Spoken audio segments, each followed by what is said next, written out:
just back from Birmingham after an eventful first day of football, and I think if we're being honest, that's what we all miss, isn't it, over the summer?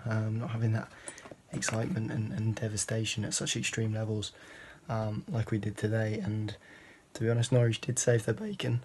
They did save Daniel Farke from getting intense scrutiny for what would have been a very negative lineup and a very negative performance. For me, the balance of the midfield with Tetty and Tribal was perhaps too pragmatic and restrictive in terms of getting the ball forward and playing through the thirds.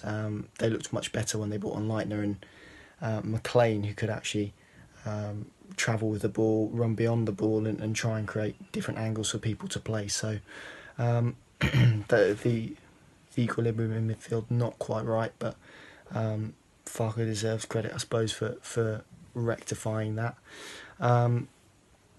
But overall, those expecting a big change in philosophy, I don't think we'll particularly see Norwich change drastically. It won't be a revolution. It'll be more tweaks.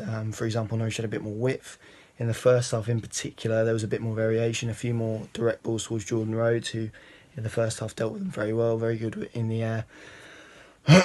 and yeah, I think Norwich started really brightly. Actually, dampened them by perhaps a poor middle and end to the first half.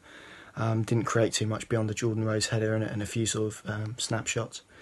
Second half, Birmingham came to the races a bit more, I thought, and started playing football, pressing Norwich quite high. Norwich started self-inflicting some mistakes, errors on the ball from Hanley and Closer, which was uncharacteristic.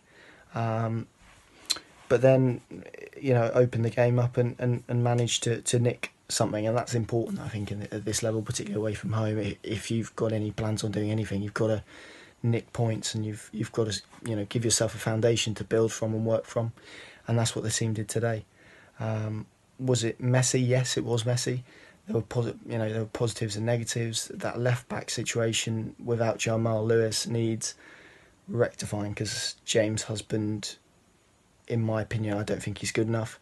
Marco Stiepermann, defensively, I don't think he's good enough to be a left back. So without Jamal Lewis, they look really weak there, and obviously up front as well. I still think they lack some depth. Rhodes was good, but couldn't really get him in the game. Second half, Shrubeni came on and actually thought impressed. His work in the build up to Hernandez's second goal was nothing short of sublime. Absolutely brilliant. Picks up the ball, shrugs off a couple of defenders, a beautifully weighted pass for Hernandez to sweep home, and it was from Devastation to Ecstasy in 8 minutes and back again. And that's why we love football, isn't it? And that's why I'm struggling to talk now and have no voice. But a solid start for Norwich. I think Farke was a bit overcome with fear. I think last season he saw what happened when Alex Tetty wasn't in the team.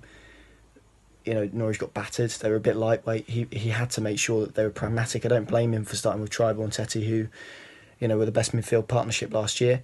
But I do think Norwich need a bit more self-belief in their own capabilities, because when they do attack, particularly in that second half, they attacked with venom and with pace, and it was really threatening, as they did at the beginning of the first half. Ben Marshall was a creative outlet and can be a profitable supply line if Norwich can, if Norwich can get the ball to him.